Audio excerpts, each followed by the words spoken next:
Field Office Director Garrett Ripa and Executive Immigration Director for the state of Florida, Larry Keefe.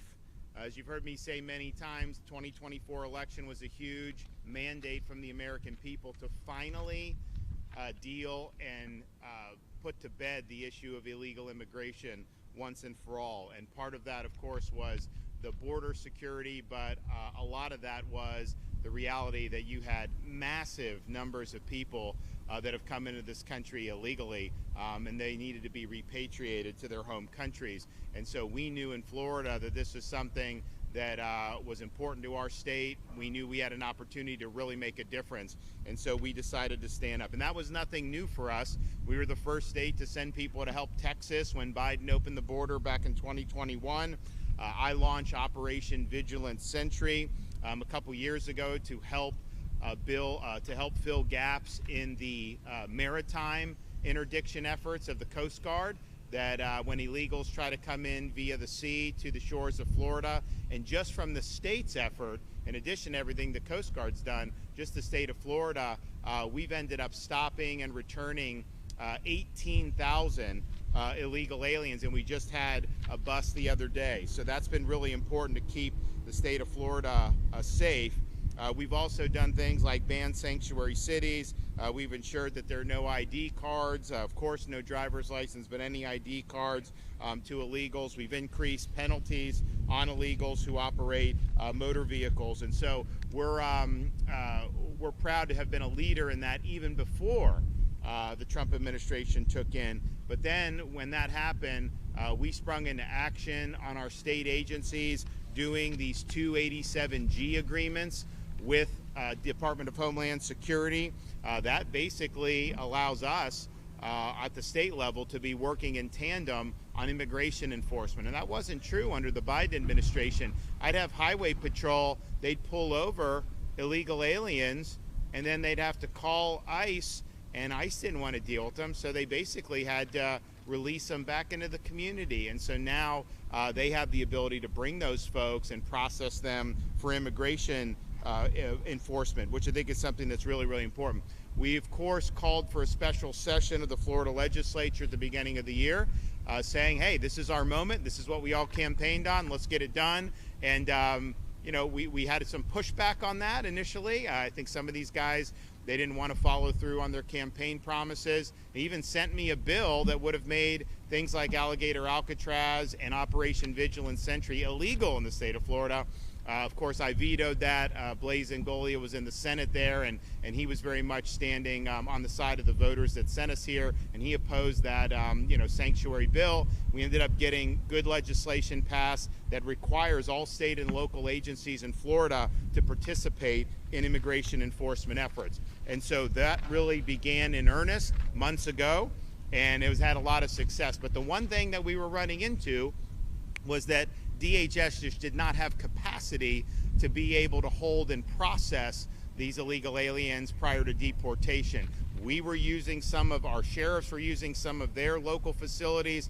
We would do what we could at the state level, but there was a huge need for additional capacity. And obviously they had a rough 4 years under Biden, really letting the agency wilt in ways that it was never intended to do. So we were asked, hey, if there's any way you can help with this, this is what you want to do. So the site here at the Dade Collier Airport in the heart of South Florida was a unique opportunity, because while it was an existing footprint with a massive runway, it was something that was not necessarily full or being used all the time.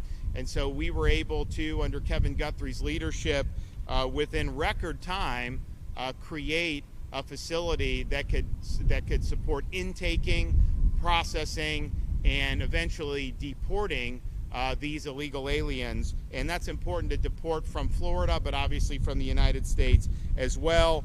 So we have capacity now for a couple thousand. We can expand that as demand is there. And we're looking forward to being able to do that. I know that the administration has called on other states to follow suit and expand this type of capacity, and I would just reiterate that call. I think it's important. I think it'll make a difference. And so we're here today to say, you know, this was never intended to be something where people are just held and we just kind of twiddle our thumbs. The whole purpose is to make this be a place that can facilitate increased frequency and numbers of deportations of illegal aliens. And that is the goal. And one of the reasons why this was a sensible spot is because you have this runway that's right here. You don't have to drive them an hour to an airport. You go a couple thousand feet and they can be on a plane and out of here. So I'm pleased to report that those flights out of Alligator Alcatraz by DHS have begun. The cadence is increasing. We've already had a number of flights in the last few days.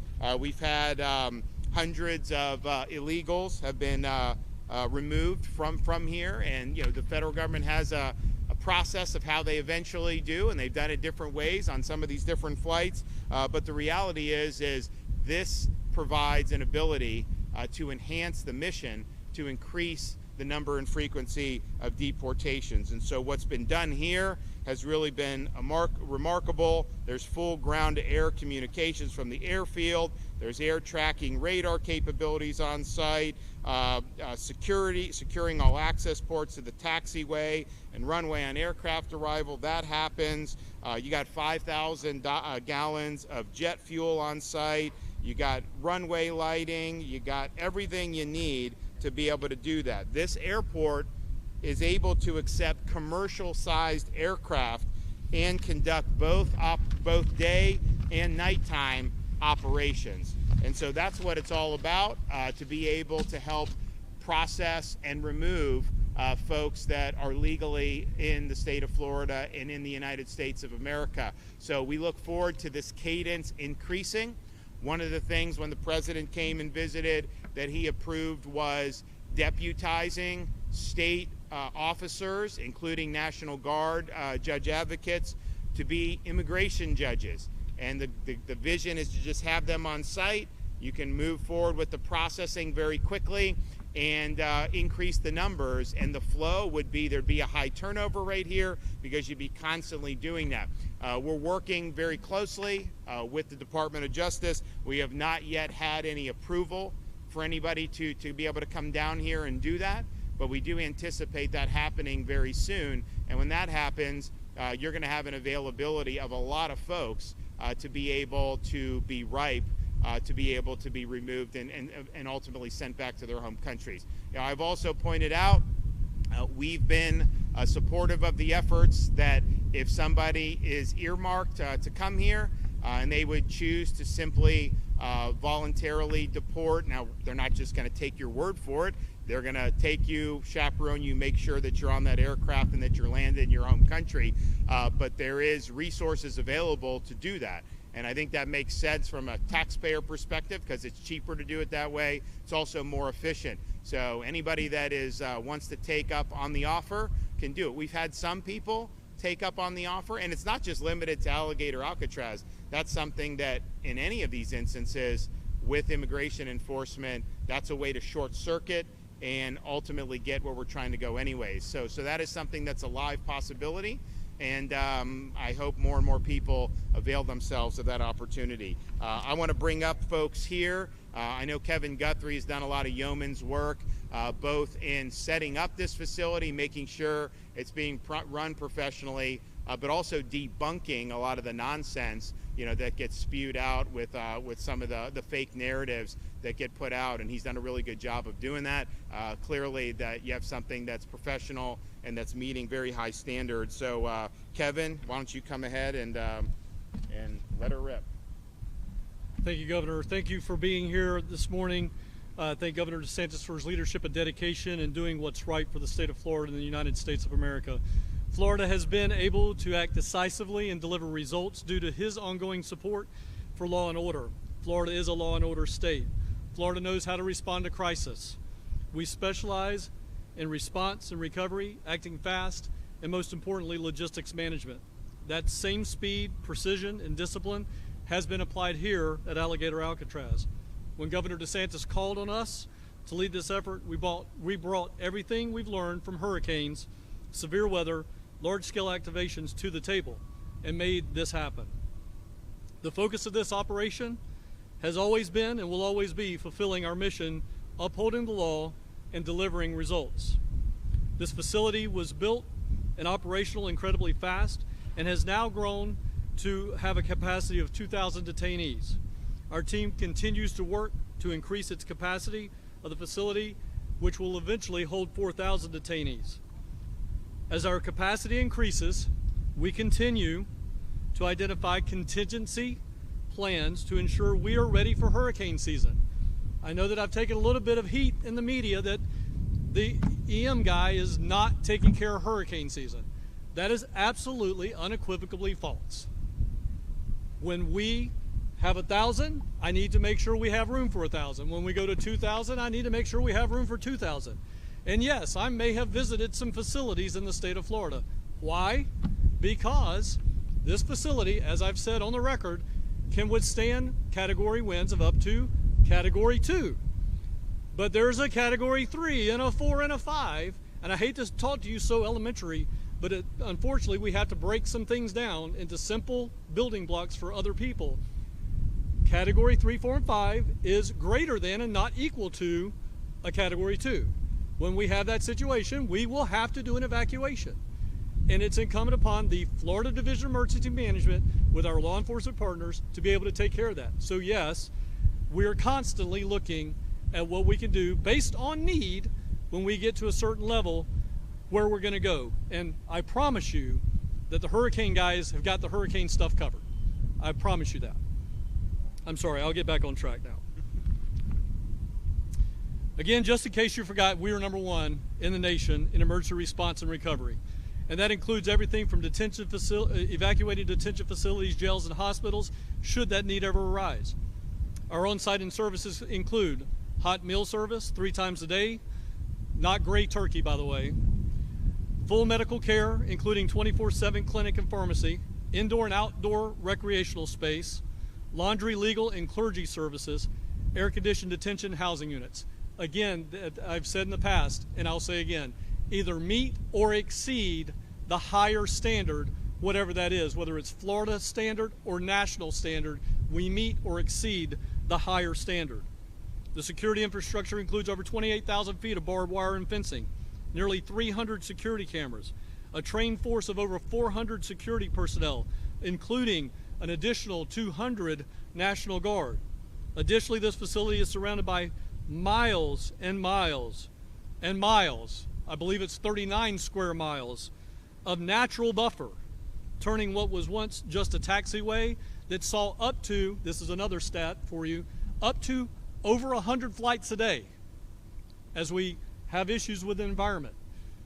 All of a sudden, governor is tearing up the environment. There were over 100 flights a day coming in and out of this facility. There's much less than 100 flights a day coming in and out of this facility now.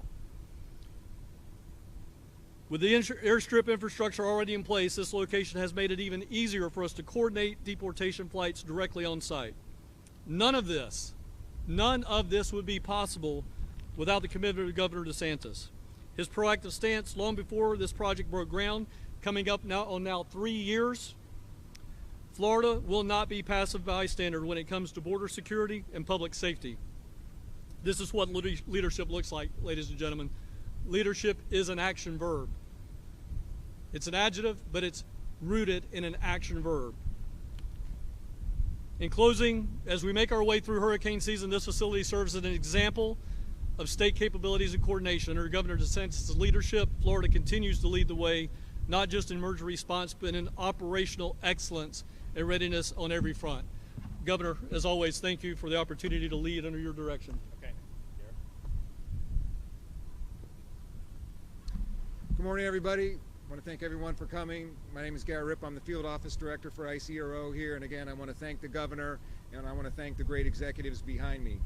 We face a monumental task, and we have faced a monumental task of righting the wrongs of the last administration. And how we're doing that is through a whole of government approach. Everything you see out here is a whole of government approach. It's all state, local, federal partners working in unison, working as one to resolve the problem of illegal immigration in this country. We've done that through this facility, and we'll continue to do that utilizing this facility. Again, it's the governor's vision, and it's our determination to make that happen. We've already started to facilitate that this week. We've had 2 or 3 removal flights, and we'll continue to have those removal flights. Up to 100 individuals who are illegally present in the state of Florida have already been removed from the United States. And again, we will continue to do that and utilize this facilities to the fullest potential. Again, I thank everyone for their time, and I thank Governor DeSantis for his vision and his leadership. Thank you. Thanks, Blaze. Good morning, everyone. Blaze Angolia, Chief Financial Officer of the great state of Florida. First, I want to acknowledge and thank President Trump for everything that he is doing to make sure that he is stopping the stem of illegal immigration coming over. And I want to thank our great Governor Ron DeSantis for everything that he is doing. He has basically led on this issue since day one.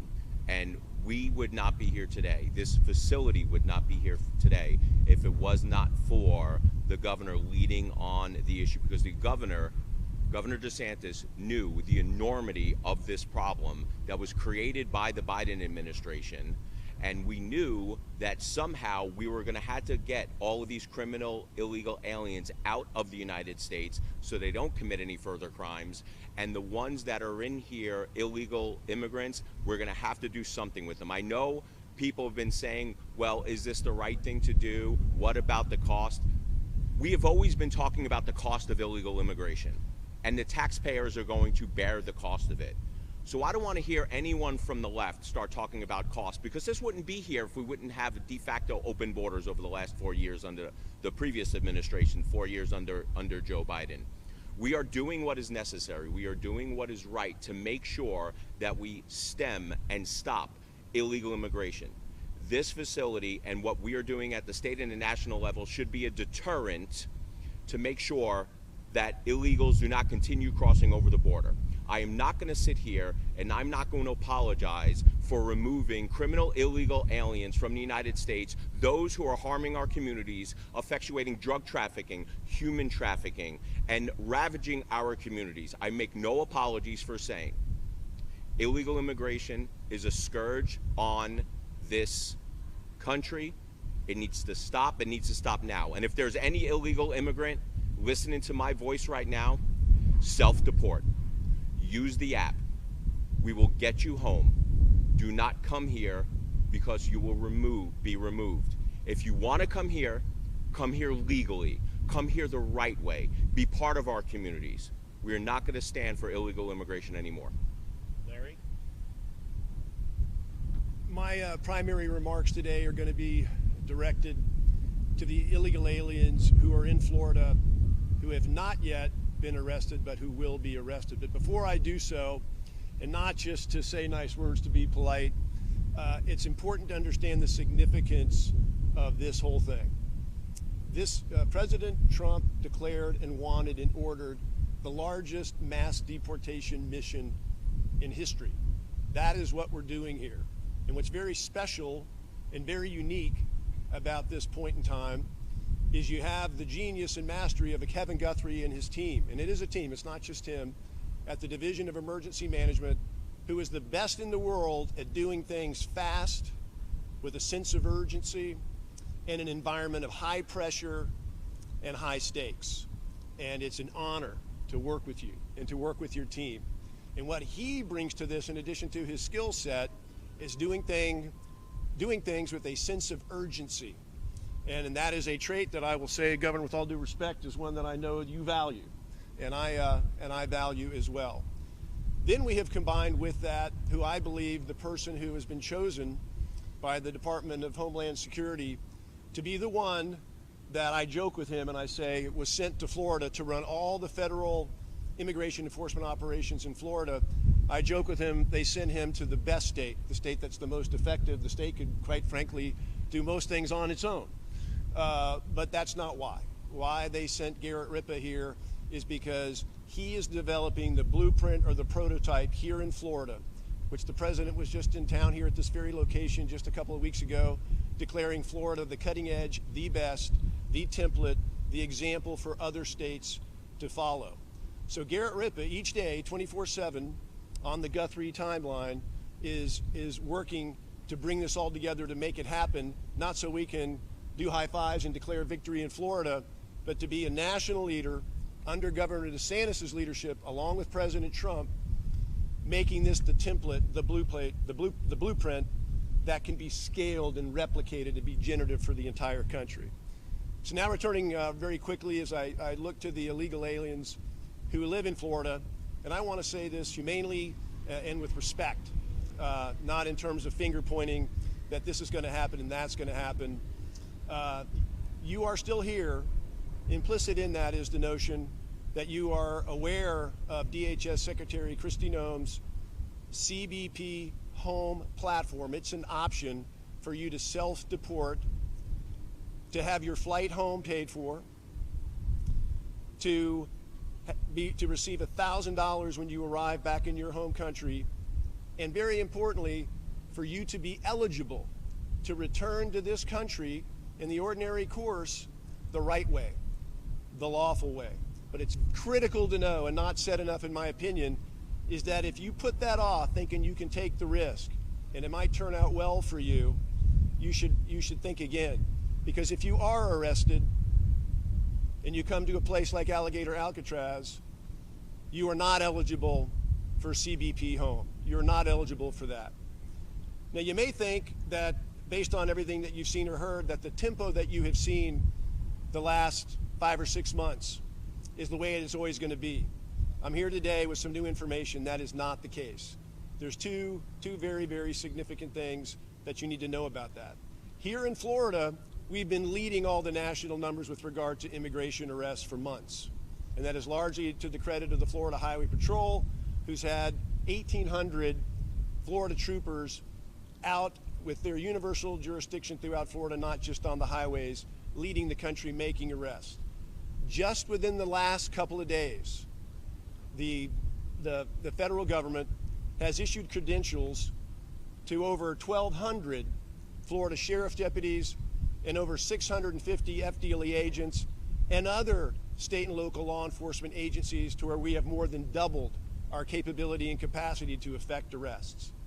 That tied together with us getting good, practicing, getting muscle memory and making things happen, I strongly suggest to you is it is a new day each day as we go forward now. Don't look back on where we've been. There will be a surge of arrests, and what you see here at Alligator Alcatraz and what's to follow on detention capacity will be here to meet that surge. The other thing, the last thing I want to say about this is that if you're thinking is that, well, it's not so bad if I get arrested, because you know, and you have seen, and we have all lived and seen the last 4 years of catch and release. I'll go, I'll get arrested, and an immigration judge will bond me out, and I'll be right back in the community with my lawyer for 4 or 5 years of due process of whatever we can throw on the wall, thinking there may be some amnesty or something might happen. Well, that's other news. There's been a development within the last 2 weeks that has significantly cut back bond release from detention. It is my strong recommendation to you that if you do not take up Secretary Noem on the CBP home option to return home, that you will very likely be in a place just like this, if not this place, and you will be here for the entire duration of the time that you are exhausting your due process rights. You will not be living freely in our communities while you're awaiting the due process to take place for years or months. So I strongly recommend to you, you consider those things, you inform yourself, make the move on CBP home before you are arrested. Thank you. And so the flights are going. I think the cadence is going to increase. I think you're going to continue to see the numbers really go up dramatically. And then as there's demand, we can expand the footprint here to 3,000. And then we can do Camp Blanding. And I said we've always been ready, willing, and able to do that. I don't want it to be something where illegals are just being like stored there and then just kind of sitting. I want it to be where illegals are here, there's an aggressive processing and an aggressive deportation schedule. That's what you're seeing starting to occur here down at Alligator Alcatraz. And when there's demand for that, beyond here, up there, then we're happy to be able to respond accordingly. And so we look forward to the increased cadence. We look forward to hopefully being able to get the approval for the immigration judges to be on site here. And we've offered different personnel that are doing. We're working through different issues because there are logistical issues involved, but President Trump was very clear. He wants to see a force multiplier with respect to the immigration adjudication process, and he wants to speed it up, and he wants Florida to play a role, and he wants the DOJ to approve a way forward there. So we stand ready, willing, and able to help with that, and it's all about just realizing the vision, fulfilling the mandate with what people want. They want the border secured, which has been done very well. But they also want to have legal workforce. They want to have the rule of law. They certainly don't want to have massive costs imposed on their communities because of waves of illegal immigration. So this is our chance to finally solve this problem once and for all. Florida's playing the leading role amongst the 50 states, and I don't think there's anyone that's even close to doing what we've done. Okay, we have any questions? Sir, two questions. One, I wanted to ask you about something we've seen consistent from attorneys who say they still have not been able to access their clients, even though they're using the email that the state has provided. Can you address that, one? And then two, my second question, allegations by the Democrats who say that contracts related to the facility are no longer on the state websites, that they keep disappearing. Well, I'll let Kevin address. You want to address the contract issue? So, and we happen to have the CFO with us today, and he and I were talking about this earlier. The contracts not being on the website is false. What our staff ended up doing was we actually put proprietary information on the website. We have competitive contracts. We are encouraged to do competitive procurements. And by the way, there's not a single sole source contract at this site. Now that you got me riled back up again, sorry about that. Everything here has been competitively bid off of master contracts that went to competitive procurement a year, 2, 3 years ago. So what happened was our team put the actual detailed line item PO that then now every other competitive contractor can see what their rate is. So we took that down. We've replaced it with summary sheets on the actual amount that they've been given. So that's what's happened there. What about the legal? Oh, and the legal issue. Legal issue, my understanding, my attorney has told me that she has worked out the issues, and we should have our first set of on-site legal representation no later than Monday. And we are scheduled, I'm looking for my guy, we're scheduled to go with that almost 24/7 if we need to. So the space that we have, we can do those meetings all day long, 24/7, 365. But we had some technology issues. We have now worked those things out, and we should be starting that on Monday. Able to start deportation flights without people being able to access their clients. Some of the, remember, there's probably close to 800,000 illegal aliens that have already been ordered deported in this country. Florida, we have at least 50,000, 75,000. I mean, so the idea that somehow, you need some elaborate process in some of those situations, it's just not factually true in terms of the law. DHS can answer on each individual folks, but the whole purpose of having this is to be able to have a very efficient way to deport, understanding that they have to go through this process. I mean, to me, it's like, if you're subjected to traditional criminal process, there's a bunch of due process that goes into that, because ultimately, are you guilty of this crime? There's elements, all this. This should be a pretty simple process. You either have a right to be here or you don't. And really, that's what we need to determine when you do this. And once that's determined, if you're in this country illegally, then you should be subject to expeditious deportation. And that's the goal of what this is doing. But I know that DHS has a whole process for how they do it. Now, from the state's perspective, we ramp all this up, we're running. Once they get on that plane, DHS handles them and process them, deport them accordingly. So, and there's different ways. I mean, I know DHS has, in some instances, just deported people back across the Mexico border, and that's fine. I mean, whatever they think works is all good and good. News 13. Wanted to know, we've spoken with several family members who say they have individuals, family members here. What's being done? Those people are here and they should not be here. They have the proper credentials that say they belong here in the United States. Well, I'll refer that to DHS in terms of how that. I can tell you, DHS is sending people who they absolutely believe are here illegally and are subject to deportation, right? And are on final removal order. There's not a person here that is not on a final removal order. Well, there you go. So everybody here is already on a final removal order. So in that situation, to have a family member say they have the proper credentials when they've already been ordered to be removed through the process shows you that that's not accurate. That they had a process.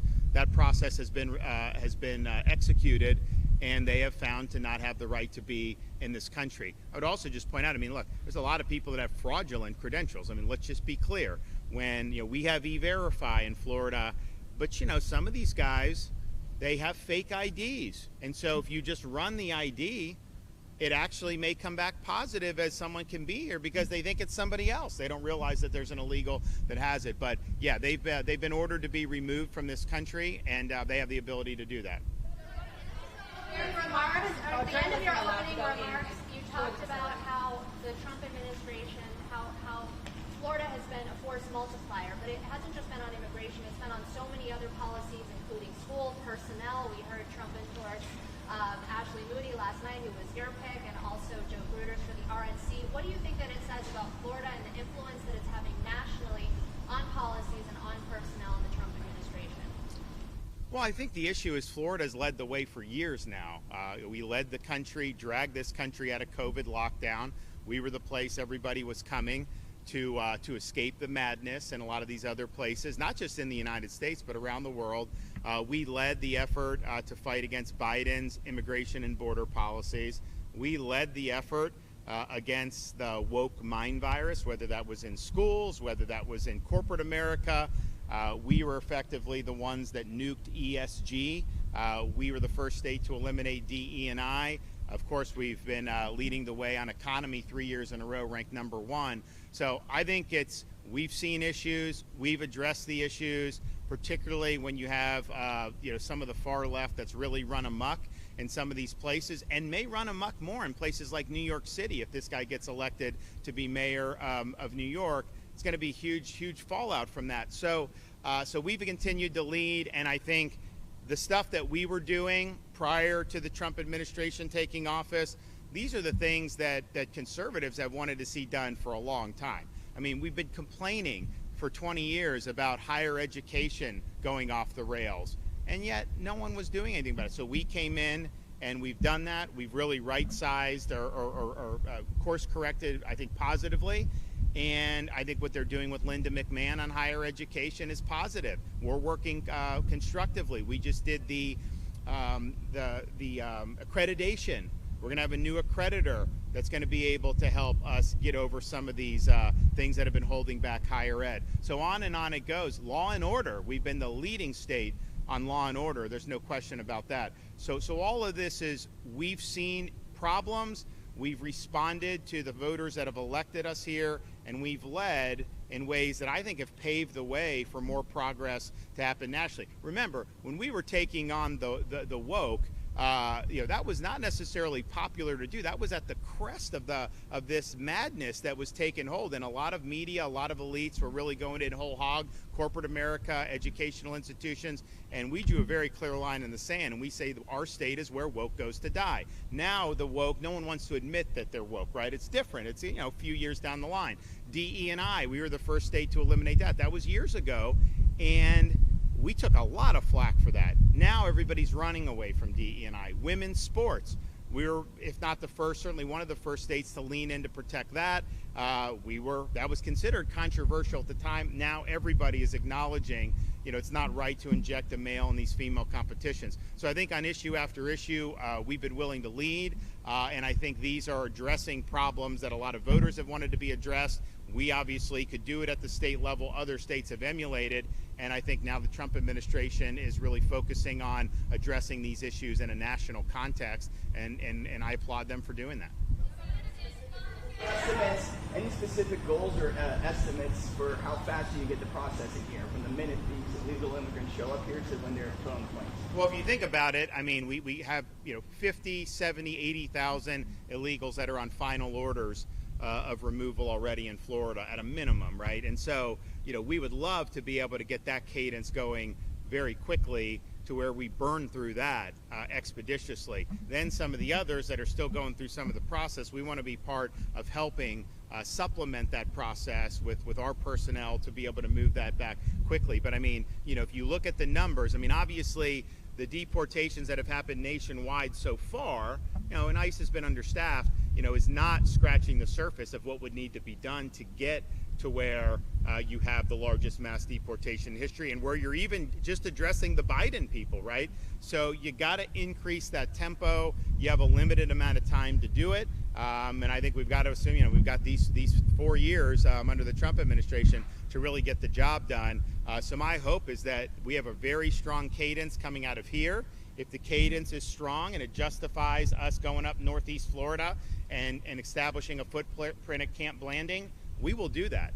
But for us, the reason why we're in this is because we want this tied to helping DHS remove these folks. That, to us, is the critical element that we want to see done, and then I think, quite frankly, the voters want to see done. There are several families that are saying that the people inside the facility that are their family members aren't getting medications. Can you explain this and talk about that? So I like Kevin, but I'm sure he's going to debunk it. I mean, seriously, you have to ask yourself on some of this stuff, just the desire to create narratives, and these Democrat politicians parading down here and doing all this stuff. And I'm just thinking to myself, I've never seen one of you show up to comfort an angel mom who's lost a child because of illegal alien crime. I've never seen you raise any concern about the victims of illegal immigration. Not one time have I seen these Democrats caravan anywhere in this state, hold a press conference to be able to stand in solidarity with victims. I've never seen that. These are stunts that they're pulling because they're increasingly politically irrelevant in this state, and they're trying to latch on to whatever they can, to create phony narratives. But I will let Kevin address that. So again, simple answer, absolute crap. We have on this facility the ability of a full-fledged medical center with x-ray capability, sonogram capability, prescription med capability. When these individuals come here, and I'm glad you asked this question. Again, we reiterate, everybody at this facility is on a final removal order. They have been in CBP, ICE, ERO, AMO custody for a while. It's not like they just came into custody last night. They have been underneath the federal government's health and medical arm. They get brought here. They come with what we call a face sheet that tells us everything that they're on. We have that medication on site. We have a medical doctor on site. We have nurse practitioners on site. We have RNs and a complete medical staff. We can deal with trauma on site. We have 4 paramedics on duty at all times in conjunction with the medical staff. So again, all of that is false. Every single bit of it. And it's not, again, we didn't just go out with a FHP traffic stop, my friends and brothers in tan, out there making a stop, and then just arbitrarily pull that guy off of Alligator Alley and bring him straight here, and we have absolutely no idea who that is. That is not how this system works. They come from ERO, ICE, CBP to this facility with a face sheet that tells us everything about them. It's absolutely false. Well, and you have all these, some of these, it's like it's just the lengths that people are going to try to make an issue out of everything. There was one report, one of the illegals said that his ham sandwich was cold. And I'm thinking to myself, you're entitled to toasted hoagies? First of all, Jimmy John's is one of the most successful sandwich places in the country.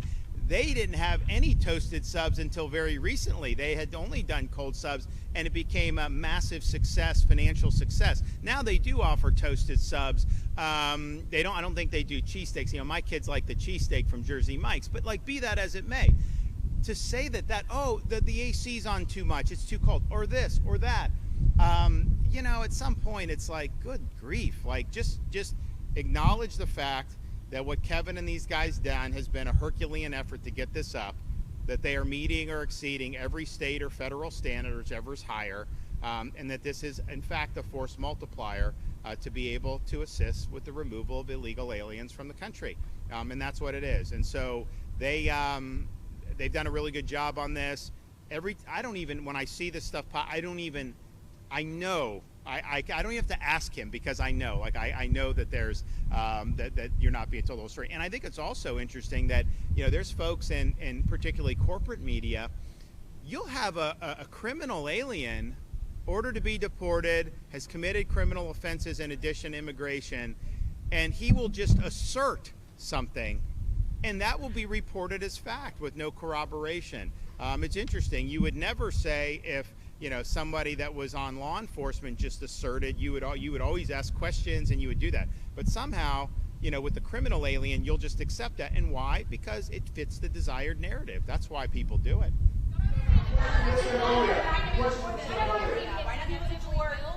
I'll do both of you. You go first, and then you go.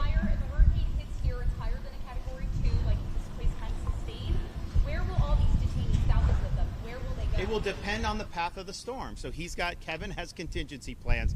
You know, people are like, what happens if a hurricane hit? And I just think to myself, this ain't our first rodeo, okay? We know in Florida, anything is susceptible to have to be evacuated.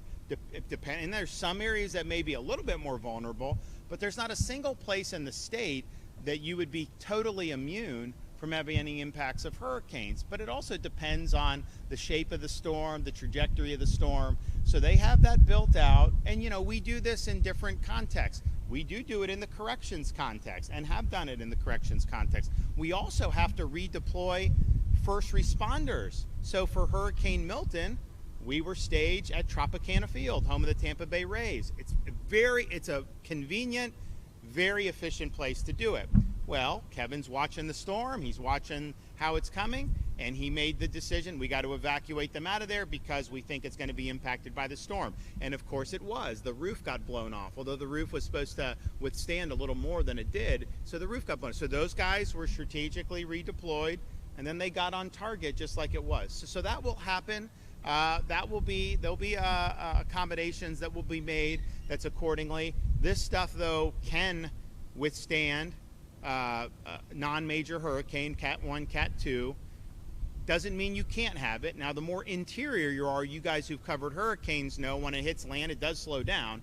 So if we have a hurricane that hits Southwest Florida as a weak Cat 3, by the time it gets here, maybe those winds would be sub Cat 2. I mean, these are judgments that will be made accordingly, and there will be preparations made. And I'll just echo something Kevin said, because DEM is overseeing this, that must mean that they're not doing the standard preparations for hurricanes. That's obviously ridiculous.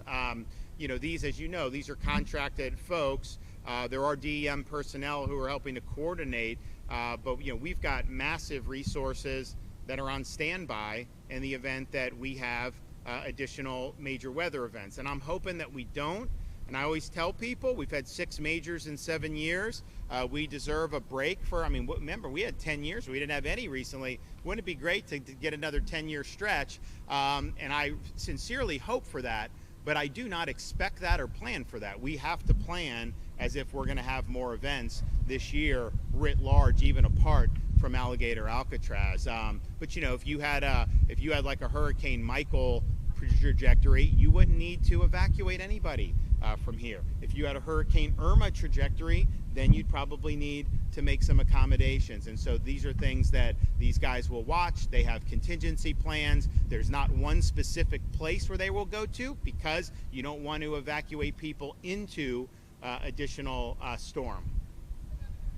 You mentioned these medical facilities. You mentioned, the laundry facilities and even the living quarters. Instead of taking the detainees' word for it or your word for it, why not allow us to go tour the facility today or another day? Because so far we've been denied. Well, they have done that. When the President of the United States was here, we had the White House press pool that was following us through all these facilities. You know, you've had different politicians that have come. Now, a lot of them have been posturing, but they have come. Here's the thing: this is not a spectacle, okay? You don't get to go into other facilities willy-nilly either. I mean, that's just the reality of the situation. I think they have a job to do here. I think they're doing it, and I think that they're doing it well. And so we're going to continue, and Kevin's going to be able to make judgments about what's best for the mission, and I'm going to stand by his judgments on what's best for the mission.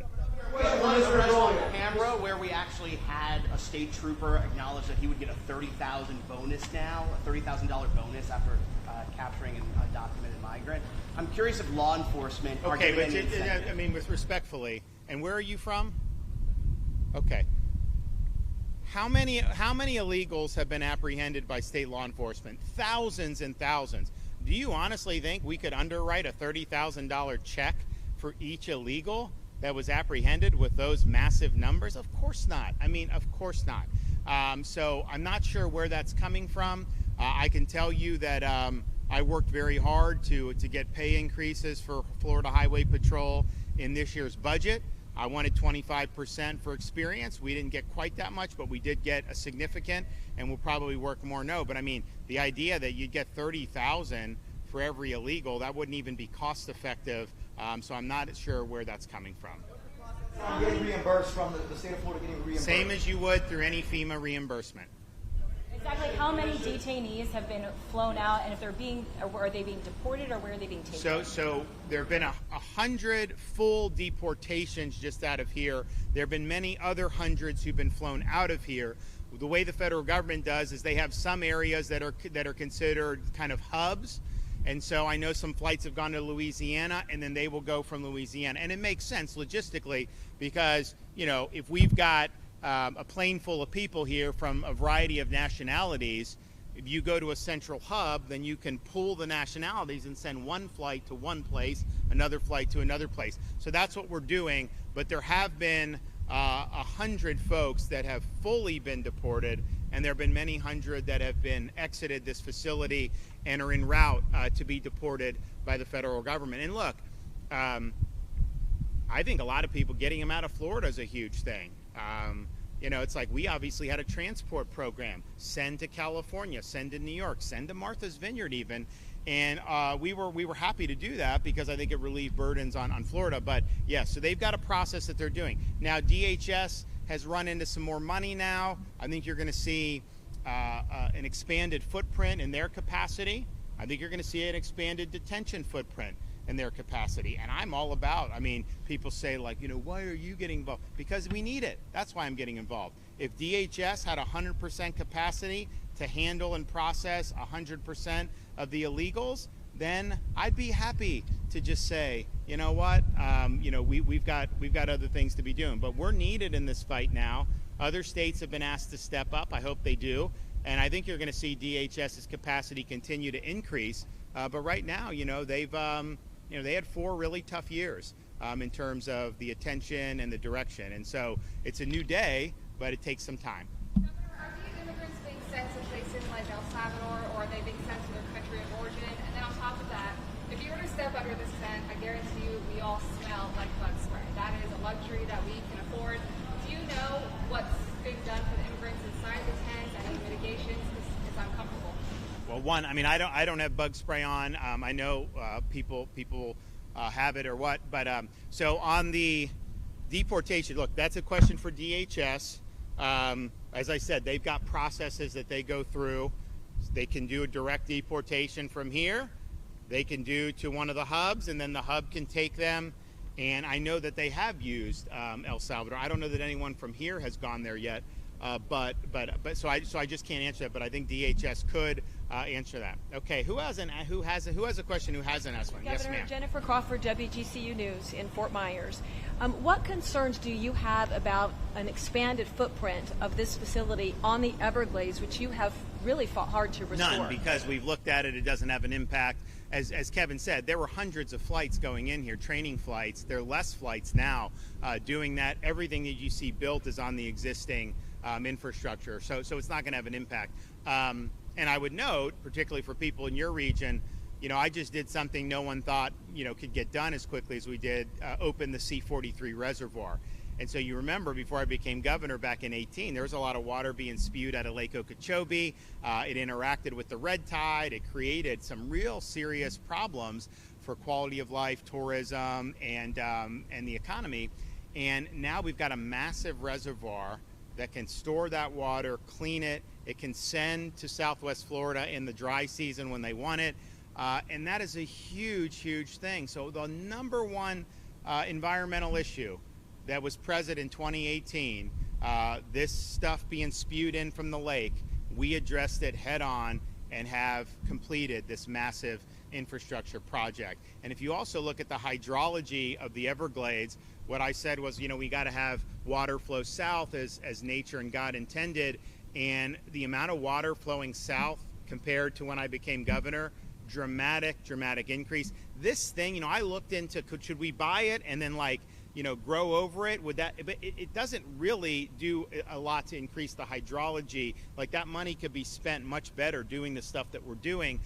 So there's not going to be an impact here. But even if this wasn't here, like if I had to pay money to mothball it, I think that money would probably be better off doing the pump stations like we're doing at the EAA reservoir that the Army Corps has given us responsibility over. So that's going to be bid on and procured. We're going to move forward with that. So all those things I think are very important, but this has been huge success that we have had with Everglades restoration. We're continuing the momentum. This delegation of authority that we announced down in Marco Island last week, huge deal for the state of Florida. They were looking at the federal share being done 2034. Now it's going to be done 5 years earlier because the state is being given resources to be able to go forward and do this. And so it's been a huge cornerstone of what we've done. The progress is undeniable. This is not, anything that's impacting. In fact, there are less flights as a result of what we're doing than there were before that. Okay. All the waste, what happens with all the... They truck it out. Yeah. There's no sewer or any. They just truck the waste out. They bring in potable water and they do it. So, look, that's more expensive to do. That's more cumbersome. But we weren't willing to do this facility if we weren't managing that in a way that was not going to have impacts. And so that's what we're trying to do. So they're running these things out of here all the time. And I think they've done a really good job doing it. And they're basically, this existing concrete is what they're using. I mean, you look, there's like grass in the interior here. Like, honestly, there'd be no reason that you couldn't use that's not going to affect the Everglades. But they're not even using that. They're literally just staying on the concrete. So I think it's been a really incredible footprint that they've been able to do with this. Senator report that talks about the state now doing self-deportation. Can you talk about that? The state doing self-deportation. Yeah. So the self-deportations is, obviously the feds are doing it. We're willing to do it as part of this FEMA reimbursement as well from here. Now that's got to be supervised because some of these people, we're not just going to hey, take a ticket. See, no, they're going to be escorted. They're going to do that. But when and so we've done. How many have we done? We've done it not from here necessarily, but statewide. We've done it. 20-something. Yeah, we've done like 24 self-deportations that have been funded. But any self-deportation out of here, if we pay for the ticket, that is subject to FEMA reimbursement, we believe. So we're happy to do that. I think it saves money. Honestly, it saves the state money because there's a lot of burdens that get placed, when you have this many folks doing it. So we'll keep providing updates on this. I think you're going to see the cadence on these flights start to pick up. Obviously, honestly, to get to where we were at the beginning of this month and now have flights leaving already with a facility that's been built out, that's incredible. It's incredible work by Kevin Guthrie, incredible cooperation with DHS and the Trump administration. A lot of hard work has gone into it. So thanks for everybody that's been involved in this. This is making a difference. This is just the opening stage. You're going to see this really ramp up, especially given DHS's infusion of cash and particularly all those illegals that are already been ordered to be removed. We need to get that done. I mean, the rule of law really depends on it, and the vitality and safety of our communities depend on it. Okay, thank you. Gov, where are we headed now?